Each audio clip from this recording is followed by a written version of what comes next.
നമസ്കാരം.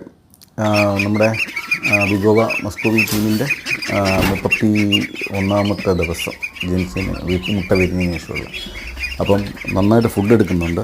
അപ്പോൾ നമ്മൾ ഫുഡിൻ്റെ കോസ്റ്റ് കുറയ്ക്കണം. കാരണം വെച്ചാൽ ഇപ്പം നല്ല രീതിയിൽ 2-2.5 കിലോ 3 കിലോ വരെയൊക്കെ ഒരു ദിവസം കഴിക്കുന്നുണ്ട്.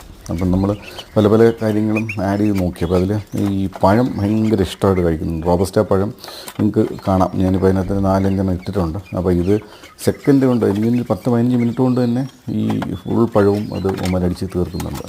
തൊലി ഉൾപ്പെടെയാണത് കഴിക്കുന്നത്. അപ്പം അതൊരു നല്ലൊരു സോഴ്സ് ഓഫ് എനർജിയും മിനറൽസും എല്ലാം കിട്ടുകയും ചെയ്യും.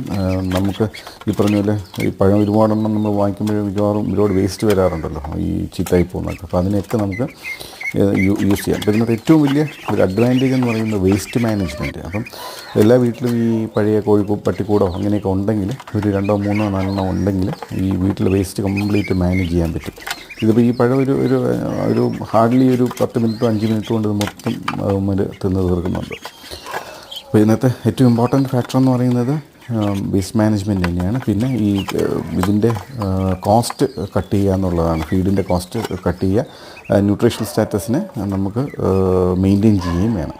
അപ്പോൾ അതുപോലെ കക്ക നമ്മളിതുപോലെ അതിനകത്ത് പച്ചക്കക്ക ആഡ് ചെയ്യുന്നുണ്ട്. അതുകൊണ്ട് കാൽഷ്യം സപ്ലിമെൻറ്റ് ചെയ്യാൻ വേണ്ടിയിട്ട് പച്ചക്കക്ക. അപ്പോൾ അത് ഇവന്മാരുടെ ഈ ത്രോട്ടിനകത്ത് ഒരു ഇതുണ്ട്, ഒരു നമ്മൾ ഈ കൊക്കറ എന്ന് പറയുന്ന അവിടെ ഇത് സൂക്ഷിച്ച് വയ്ക്കും.